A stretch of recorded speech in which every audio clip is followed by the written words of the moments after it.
Bismillahirrahmanirrahim. Assalamualaikum warahmatullahi wabarakatuh. Alhamdulillah. Alhamdulillahillazi anzala ala abdihil kitab wa lam yaj'al lahu 'iwaja. Ashhadu an la ilaha illallah wahdahu la syarika lah. Wa ashhadu anna Muhammadan abduhu wa rasuluh. Allahumma salli wa sallim wa barik ala hazan nabiyil karim wa ala alihi wa ashabihi wa man tabi'ahu wa nasarahu ila yaumiddin, amma ba'd. Yang dihormati lagi dikasihi saudara pengerusi, Tuan Imam, saudara yang menganjurkan pengajian kita pada malam yang berbahagia ini, ahli-ahli jawatan kuasa, seterusnya muslimin, muslimat, hadirin, hadirat, tuan-tuan dan puan-puan, para jemaah, anak-anak yang dikasihi sekalian. Syukur alhamdulillah kita masih lagi diberi peluang, diberi kesempatan untuk berada di permukaan bumi Allah. Hari ini hari yang kedua, 2 hari bulan 1 tanggal 2024. Artinya kita telah masuk tahun baru. Ketika mana kita berada pada tahun baru, sudah tentu umur kita meningkat.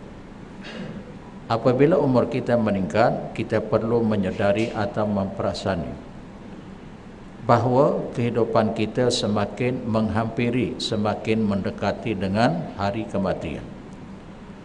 Lama berada di permukaan bumi Allah, lama berada di dunia, ini menandakan bahawa kita sangat hampir kepada akhirat. Nah, bila dua keadaan ini, pertama, umur kita panjang dekat dengan kematian, lama berada di dunia menghampiri akhirat, maka perlu ada pada diri kita 3 perkara. Sebelum daripada itu, sebelum kita jelaskan apakah 3 perkara tersebut yang perlu ada pada diri kita, saya suka mengingatkan diri saya sendiri dan juga kepada tuan-tuan, ibu-ibu yang dirahmati Allah. Allah akan berfirman dalam surah Yasin, juzuk yang ke-23 pada ayat yang ke-68. Ayat ini barangkali kita sedia maklum, ya, bila kita baca surah Yasin pasti kita akan bertemu dengan ayat tersebut. Kita baca dulu ayat ini, kita terjemahkan, kemudian coba kita huraikan.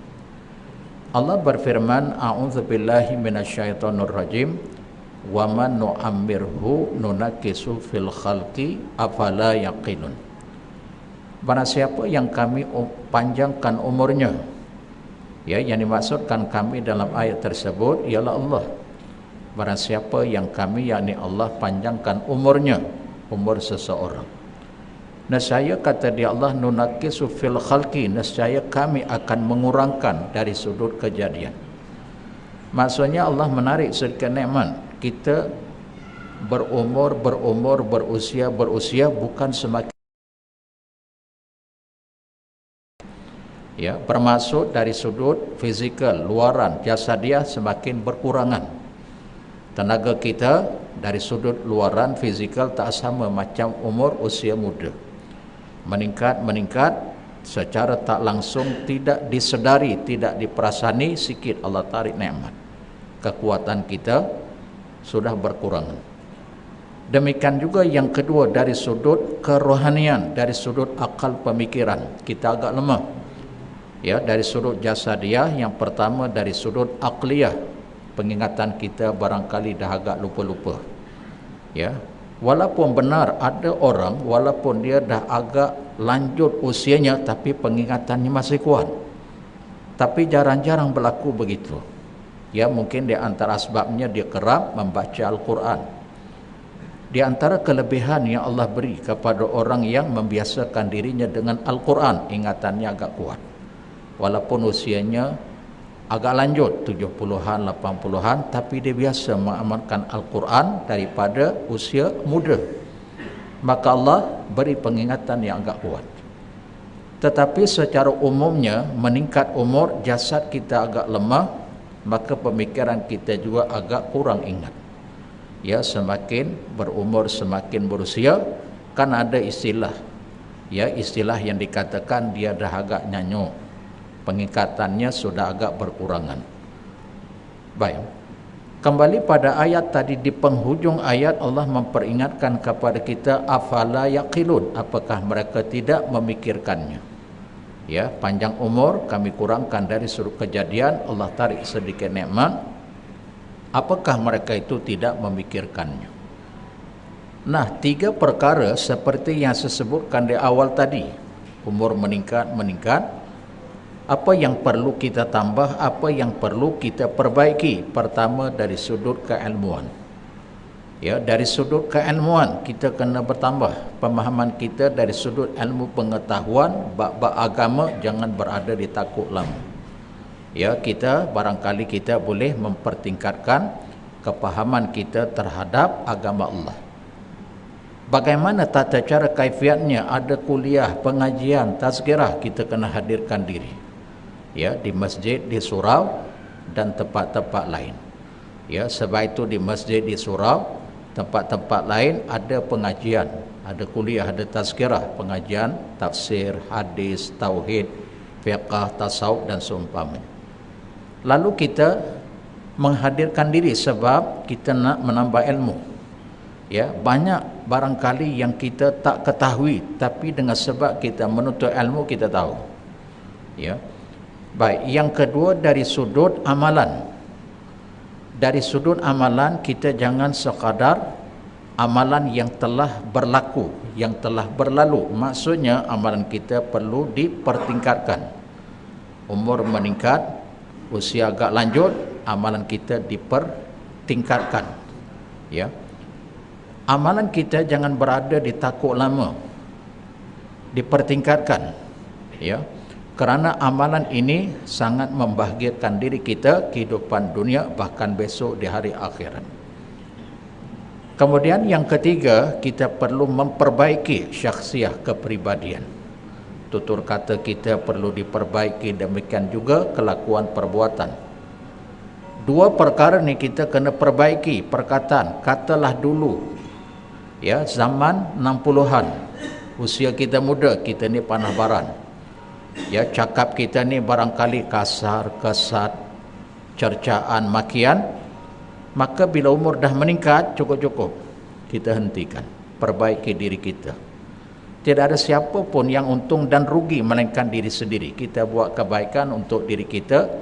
Begitulah sebaliknya, kalau kita mengekalkan perbuatan jahat, maka kita akan menanggung azab dan kerugian. Sebab itu diperingatkan oleh Allah, ya, dalam surah Al-Isra juzuk yang ke-15 pada ayat yang ke-7. Ayat ini kerap saya baca. Allah akan berfirman, a'udzubillahi minasyaitonir rajim, in ahsantum ahsantum li anfusikum wa in asatum falaha. Kalau kamu buat baik, kata dia Allah, maka kebaikan itu kembali pada diri kamu. Apakah Allah untung dengan kebaikan yang kita lakukan? Jawapannya tidak. Begitulah sebaliknya, wa in asatum, kata dia Allah, sekiranya kamu melakukan kejahatan, falaha, maka kejahatan itu kembali kepada kamu. Allah pun tak pernah rugi dengan kejahatan, kemungkaran, kemaksiatan yang kita lakukan. Ala kulli hal, kembali pada diri sendiri. Kamu buat baik, manfaat kembali pada kamu. Ketenangan, ketenteraman hati dan jiwa kamu berlaku ketika kamu berada di dunia. Nah, demikian juga berada di alam barzah, keselamatan, hasil daripada kebaikan, ketaatan, ya, yang kamu lakukan, ketundukan, kepatuhan kepada Allah. Kita jangan lupa masih hidup di dunia, pertama Allah, yang kedua Rasul.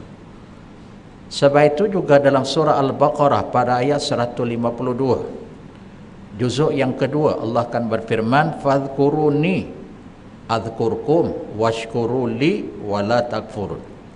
Kalau kamu ingat kepadaku, kata dia Allah, dan aku pasti akan mengingati kamu.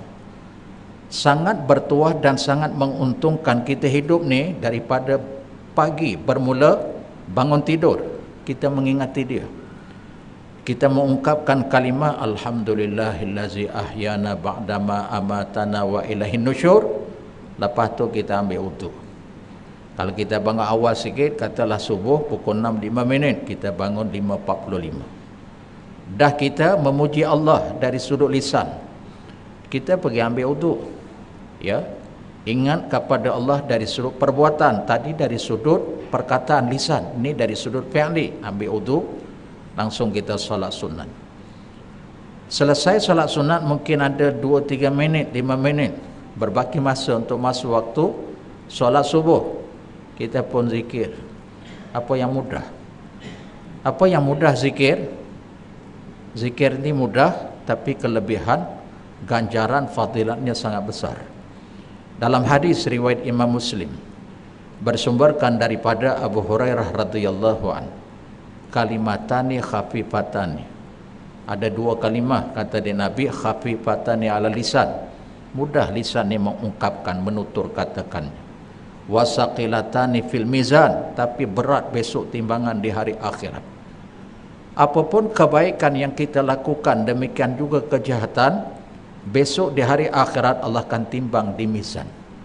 Ya, 2 kalimah, mudah lisan kamu menutur katakannya, berat timbangannya di mizan di hari akhirat bila ditimbang amalan tersebut. Wa habibatani ila rahman, Allah yang bersifat dengan sifat rahman sangat mengasihi ungkapan. 2 kalimat tersebut ni Allah sangat kasih siapa pun yang menuturkannya, tak kira siapa kamu, kayakah, miskinkah, kamu orang baikkah, walaupun kamu orang fasik, Allah tetap suka. Ya, kefasikan kamu itu bab lain, tapi kamu tuturkan kalimah 2 tadi, Allah tetap suka. Nah, apakah 2 kalimah tersebut? Pertama, subhanallah wa bihamdi. Yang kedua, subhanallahil azim. Kan sangat mudah. Jadi kita pun zikir subhanallah wa bihamdi, subhanallah bihamdi, subhanallahil azim. Atau zikir-zikir yang lain. Ya, contohnya dalam Al-Quran, dalam surah Al-Kahfi juzuk yang ke-15 ayat 46. Allah kan berfirman, al-malu wal banuna zinatul hayatid dunya wal baqiyatus salihatu khairun 'inda rabbik thawaba wa khairun amala. Harta benda, anak pinak, ianya merupakan perhiasan kehidupan dunia. Baki-baki yang soleh itu lebih baik. Khairun thawaban wa khairun amala. Baki-baki soleh itu lebih baik di sisi Tuhanmu, dapat ganjaran pahala. Itulah yang sangat kamu harapkan besok di hari akhirat. Ibnu Abbas radhiyallahu an, seorang sahabat sepupu Nabi, Nabi pernah menggelarnya sebagai Bahrul Ilmi, ya, lautan ilmu. Nabi pernah mendoakannya ketika sahabatnya ni, sepupunya ni lahir, dibawa ke pangkuan Nabi, Nabi doakan. Apa doa Nabi? Allahumma alimhul Quran wa alimhu ta'wil. Wahai Allah, alimkanlah akannya, ajarkanlah akannya ilmu Al-Quran dan pentakwilan Al-Quran. Ibnu Abbas radhiyallahu an, kita kaji dalam bab hadis, dia merupakan sahabat ranking yang kelima yang banyak meriwayatkan hadis. Tuan-tuan, ibu-ibu yang dirahmati Allah, masih ingat? Lupa dah Ustaz? Itu ingat, ini dah lupa. Jangan lupa-lupa. Ibnu Abbas ranking yang kelima yang banyak meriwayatkan hadis. Berapa banyak hadis yang diriwayatkannya? Para ulama ahli hadis mencatat sebanyak 1660. Ibnu Abbas radhiyallahu an mentafsirkan wal baqiyatus salihatu dalam ayat Al-Quran ni, baki-baki yang soleh, dari sudut perkataan maksudnya perkataan yang terbaik, yang paling baik ada 4. Sebahagian para ulama kata dia Ibn Abbas ada 5. Mana dia perkataan yang terbaik, yang paling baik? Yang wal baqiyatus salihat dari sudut qaul. Pertama subhanallah, yang kedua alhamdulillah, yang ketiga Allahu akbar, yang keempat la ilaha illallah, yang kelima la haula wala quwata illa billah. Keempat, kalimah ni ada dalam Quran. Subhanallah ada, alhamdulillah pun ada, Allahu akbar, demikian juga la ilaha illallah. Kita nak kupas tu nanti panjang. Ada beberapa isu yang saya nak ulas nanti. Ya. Kemudian la haula wala quwata illa billah itu merupakan kanzun min kunuzil jannah. Perbendaharaan yang keluar daripada perbendaharaan syurga. Kalimah tersebut maksudnya sangat hebat. Apalah susah sangat kita kan, subhanallah, alhamdulillah, la ilaha illallah, Allahu akbar, la haula wala quwata illa billah. Boleh juga kita letak kalimah waw. Tadi kan tak ada waw. Subhanallah, alhamdulillah, Allahu akbar, la ilaha illallah, la haula wala quwata illa billah. Tak ada waw. Boleh kita letak waw. Ya, sambungan waw ataf. Ini kalau kita mengaji dalam ilmu nahwu was sarf. Subhanallah walhamdulillah wala ilaha illallah wallahu akbar wala haula wala quwata illa billah. Dari sudut fi'li, dari sudut perbuatan yang terbaik, yang paling baik adalah salat. Aqimis salata lidzikri, dirikan olehmu akan salat kerana mengingatiku. Surah Taha juzuk yang ke-16 ayat yang ke-14. Ya, innani anallahu la ilaha illa ana fa'budni wa aqimis salata lidzikri. Sesungguhnya akulah Tuhan, kata dia Allah, tidak ada Tuhan melainkan aku. Dirikan olehmu akan salat kerana mengingati akan diriku. Kan, baik, kita tinggal bab ni dulu. Dalam salah satu hadis riwayat Imam At-Tirmizi, hadis ni bersumberkan daripada Abi Bakrah. Abi Bakrah ni salah seorang sahabat Nabi. Ya. Dia meriwayatkan ada seorang lelaki, annar rajulan qal, ada seorang lelaki telah mendatangi Nabi, lalu ditanya kat Nabi. Qal, ya Rasulullah, ayyun nasi khair. Dia mendatangi Nabi, dia mendapatkan dirinya kepada Nabi, lalu ditanya kat Nabi. Apa pertanyaannya kat Nabi? Ayyun nasi khair, di kalangan ramai-ramai manusia ni, an-nas khair, mana satu yang baik? Ramai-ramai manusia ni, manakah yang paling baik, yang terbaik, yang paling baik? Kalimah khair itu maksudnya baik, terbaik, yang paling baik. Kan? Lalu Nabi jawab, faqal khairun nasi man tala umruhu wa hasuna amaluh. Sebaik-baik manusia, kata dia Nabi, barang siapa yang ianya dipanjangkan umur oleh Allah. Allah panjangkan umurnya, wa hasuna amaluh, baik amalannya. Maksudnya baik amalannya ini ada dua. Pertama dia dengan Allah, kedua dia dengan sesama makhluk.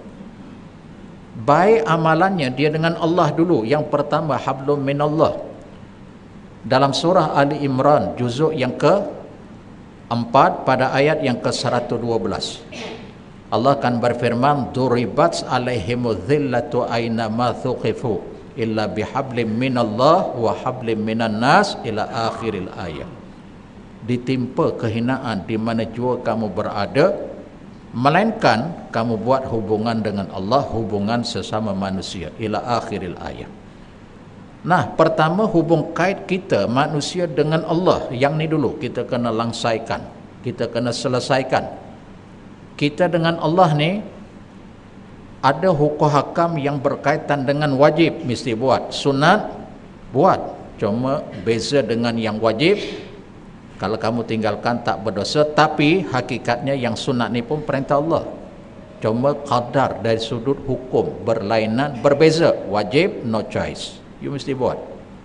Sebab itu kalau kita buat cartanya wajib, bawah wajib tu sunat. Maksudnya dia macam wajib, cuma bezanya sunat, ada pilihan.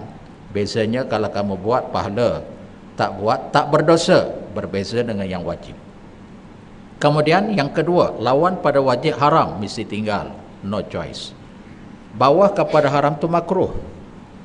Yang makruh ni bukan haram, tapi Allah tak menyukai, demikian juga Nabi. Kalau boleh, makruh pun kamu tinggalkan, kamu jauhkan, ya, untuk mendapat kualiti iman. Lalu pertengahannya di bawah tu harus. Harus ni dia bukan wajib, dia bukan sunat, juga bukan haram, bukan makruh, harus. Boleh buat, boleh tinggalkan. Tak berpahala, tak berdosa. Wajib, sunat, harus.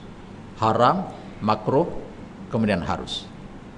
Yang ni, yang sebelah ni mesti buat. Yang wajib, right.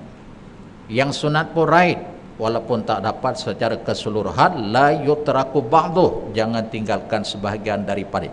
Yang haram, pangkah. Kemudian yang makruh juga pangkah.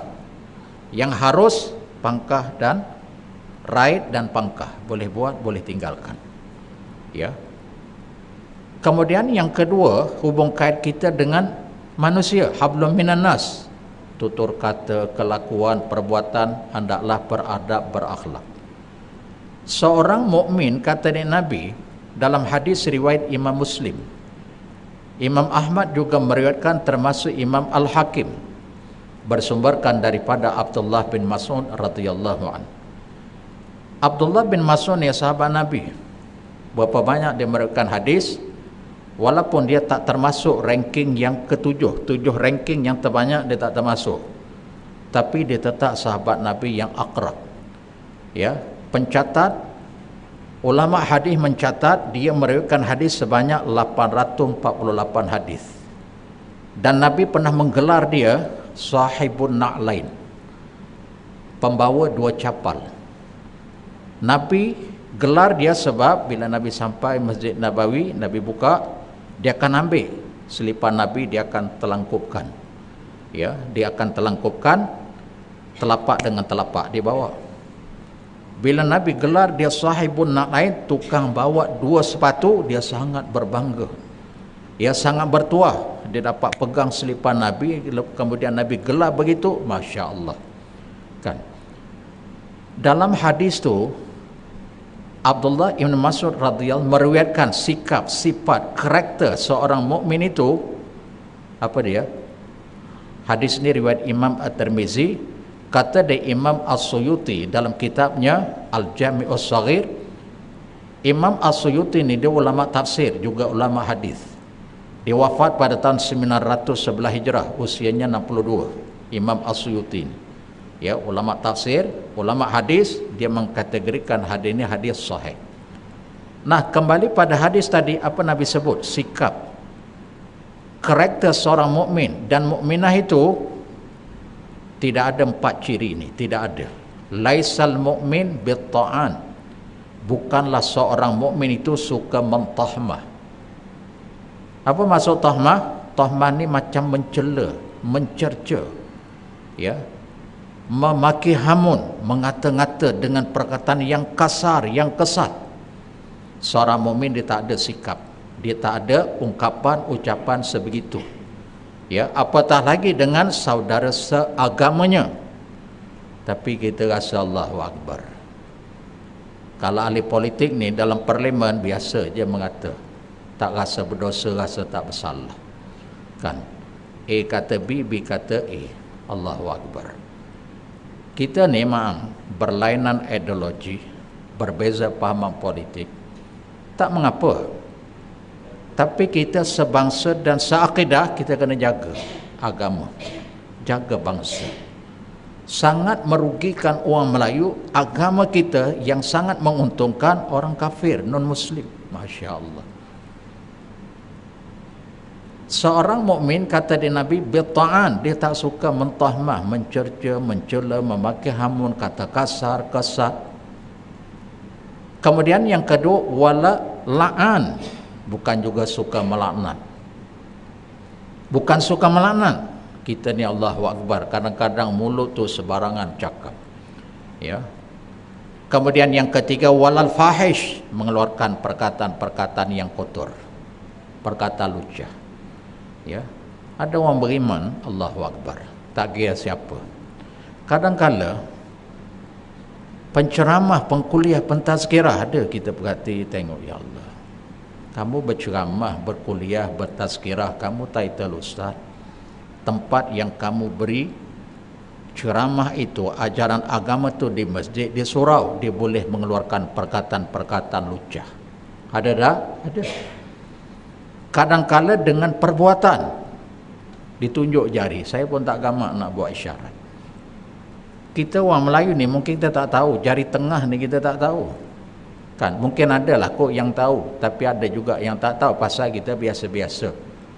Tapi kalau di negara-negara barat, tunjuk jari tengah ni, Masya Allah, tanda simbolik lucah. Ya Allah, ada tak penceramah pengkuliah begitu? Jawapannya ada. Ada tak penceramah pengkuliah pentazkirah mulut dia kasar, mulut dia kesat? Ada tak? Ada. Dari sudut perkataan pun ada, dari sudut perbuatan pun ada. Masya Allah wa tabarakallah. Dia lupa baca ayat Quran, baca hadis. Ada ketikanya mengeluarkan perkataan kasar, kesat, lucah. Begitu juga perbuatan, dilupa. Tempat yang dia beri ceramah, kelakuan dia lupa dirinya. Kan? Kemudian yang keempat kata Nabi, walal badhi. Badhi itu juga akhlak, kepribadian yang buruk. Bukanlah seorang mukmin itu dia suka mentahmah, suka melanat, perkataan kasar, kesat, makamu, cercaan, seumpamanya. Demikian juga bukan orang yang berkelakuan yang tak beradab, tak bersopan. Kan? Bermaksud kita kena ambil perhatian. Pertama tadi meningkat umur, ilmu perlu ditambah. Yang kedua amalan, yang ketiga perbaiki akhlak pribadi. Nah, kembali pada hadis tadi belum selesai.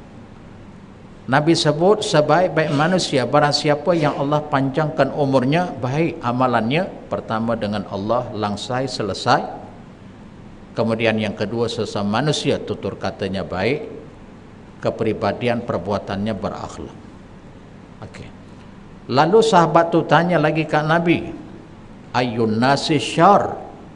Siapa pula di kalangan manusia yang jahat? Manusia yang buruk, yang hodoh. Tadi manusia yang baik, dah tahu dah jawapannya. Lalu Nabi jawab, wasyarrun nas man tala umruhu wa sa'a amaluh. Manusia yang jahat barang siapa yang ianya Allah panjangkan umur tetapi buruk amalannya.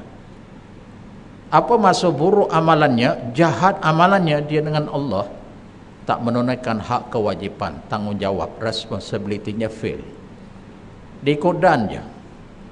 Kalau rasa nak buat, dia buat. Dia lupa kewajipan, lupa tegahan dan larangan. Dia lupa dirinya hamba kepada Allah.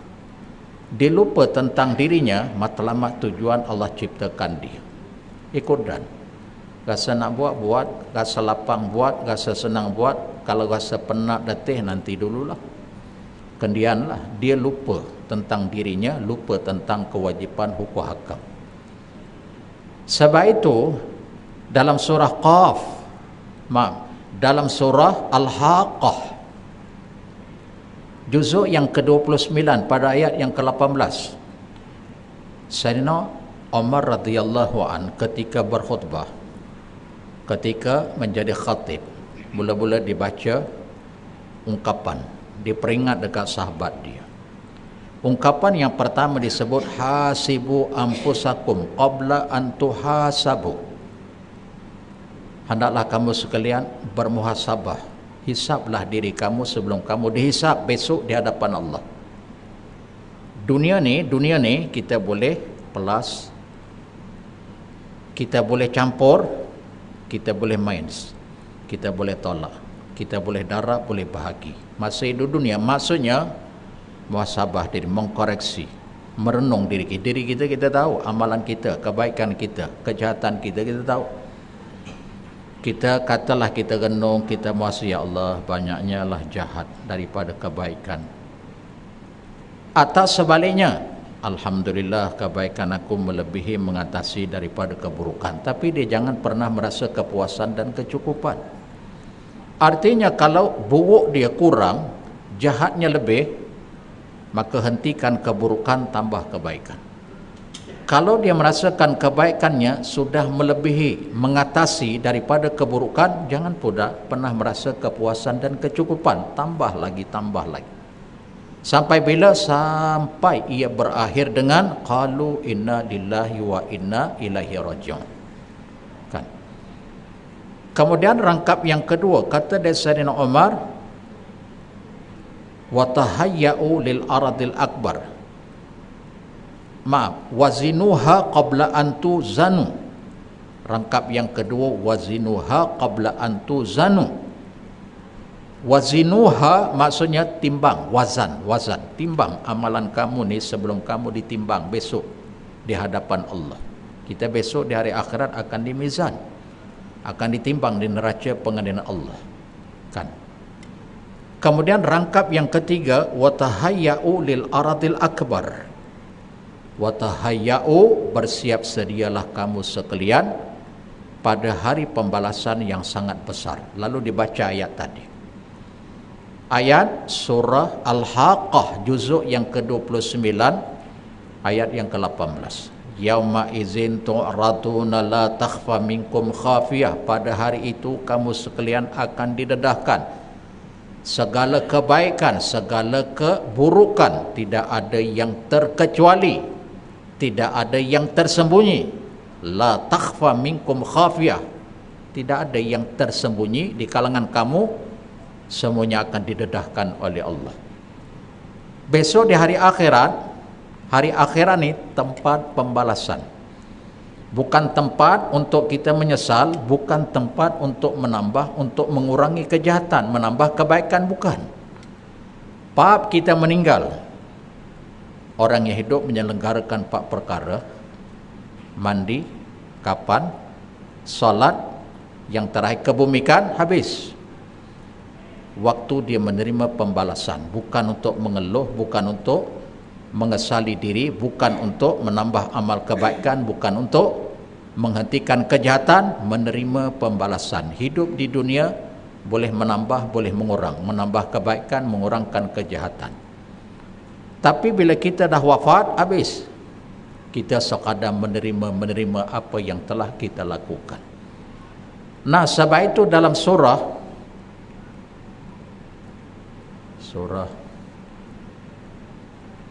ayat itu berbunyi, man amila salihan falinafsi. Barang siapa yang beramal dengan amal saleh, falinafsi, kembali kepada dirinya. Kemudian di hujung ayat itu Allah sebut, wa ma rabbuka bizallamil lil abid. Tuhanmu sekali-kali tidak pernah melakukan kezaliman kepada hambanya. Siapa yang beramal dengan amal saleh, falinafsi. Dan di hujung ayat tu Allah tidak pernah melakukan kezaliman ke atas mana-mana hambanya. Ayat ni ayat yang ke-46, surahnya saya lupa. Ya, surah apa ya? Saya pernah baca ayat ni. Boleh tolong ambil Quran ya. Ada Quran tu sekejap ya. Tempat ya mengganggu. Okey. Boleh ya, kita ambil Quran. Ya. Tak apa ini Quran ni, tak payah tafsir.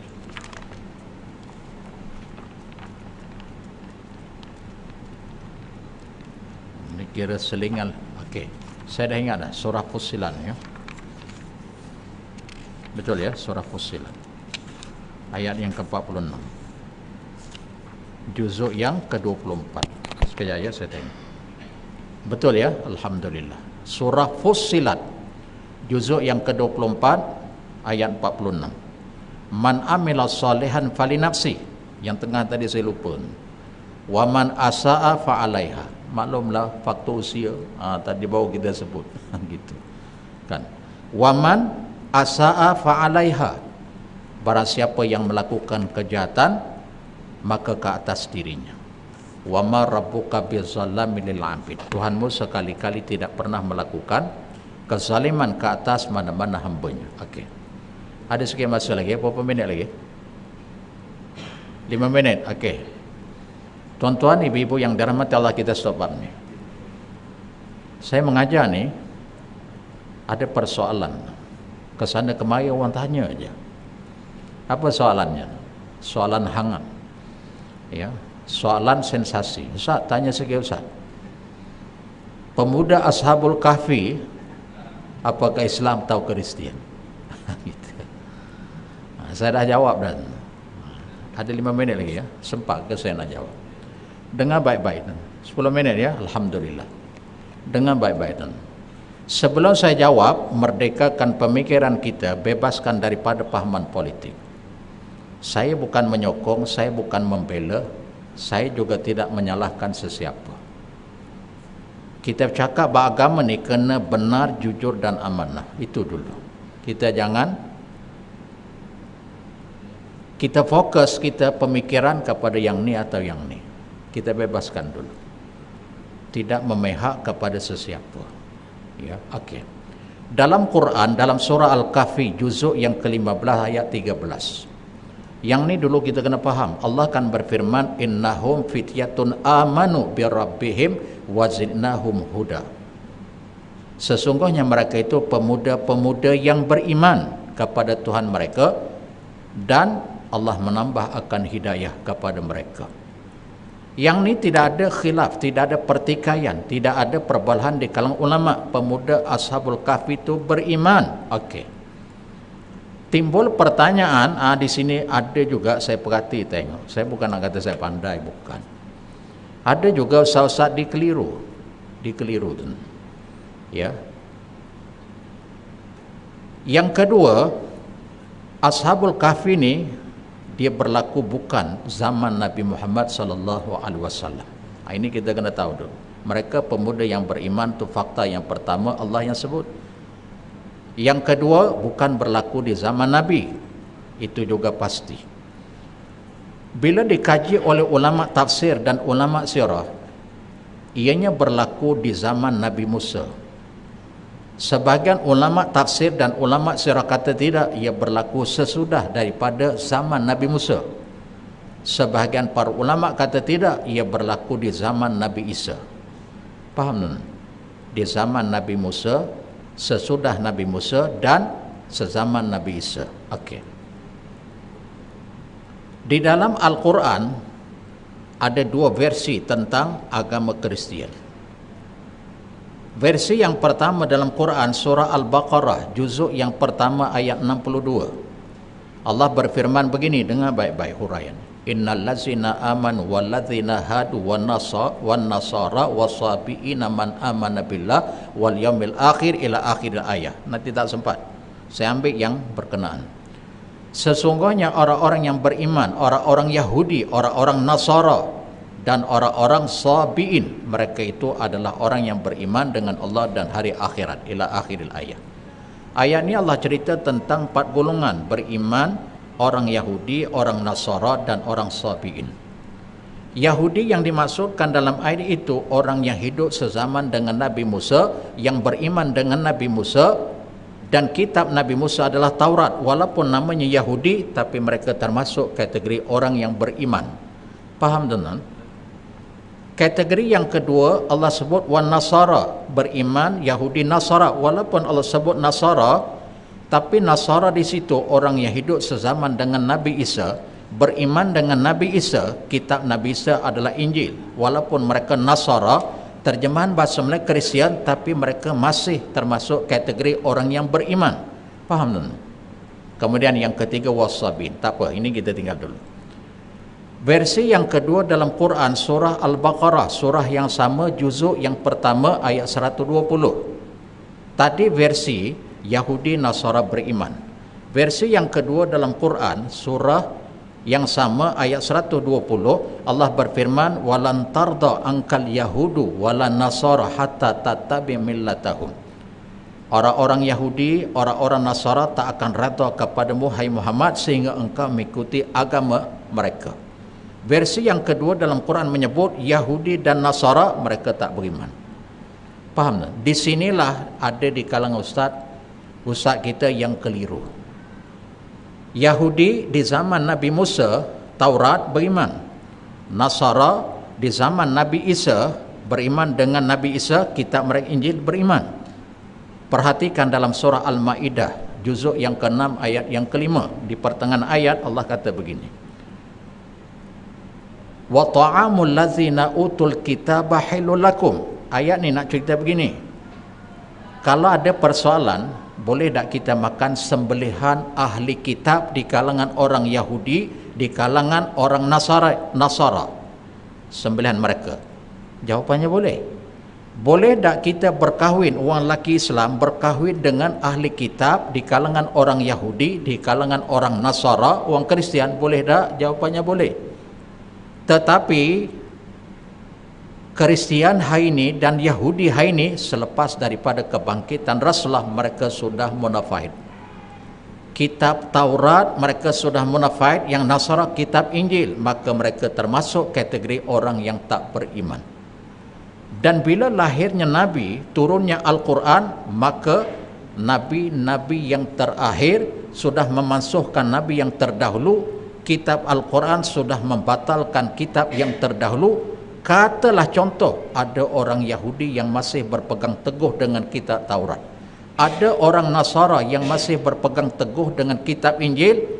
Mereka juga secara otomatik yang jujur, benar dan amanah, mereka akan menganut agama yang dibawa oleh Nabi Muhammad SAW. Nah, kesimpulannya pemuda Ashabul Kahfi beriman. Pandangan yang pertama menyebut mereka beragama Kristian tapi beriman kepada Nabi Isa, yakni beriman dengan kitab Injil, beriman dengan Allah, cuma sebutan. Lahirnya Nabi, turunnya Al-Quran, dah tak ada dah. Kalau mereka beriman sekalipun, mereka kena mengikut ajaran Nabi Muhammad. Maka Yahudi dan Nasara sekarang tak beriman, pasal pendeta, padri mereka, rahib mereka sudah merubah kitab-kitab. Ya, kitab Taurat, kitab Injil mereka sudah rubah. Wallahu a'lam. Faham ya? Maka sebab itu jangan ada lagi pertikaian, mudah saja. Kan kita jangan bila sebut Kristian, dalam Quran ada juga bila saya huraikan begini, orang marah kat saya. Ustaz tak jumpa ayat Quran inna dina indallahi Islam. Hai. Saya kata apa pula saya tak jumpa? Dia yang baca tu pun dia pun tak betul. Dia baca, dia pun tak betul bacaan ni. Wallahu a'lam. Tak apalah ya, nanti kita sambung kuliah kita di masa yang akan datang. Ya, insya-Allah mudah-mudahan sedikit sebanyak apa yang kita sampaikan menambahkan ilmu, keimanan dan ketakwaan. Apa yang baik kita amalkan, yang tidak baik kita istighfar, memohon keampunan kepadanya. Aqulu qawli hadza wa astaghfirullah wa billahi taufiq wal hidayah. Assalamualaikum warahmatullahi wabarakatuh.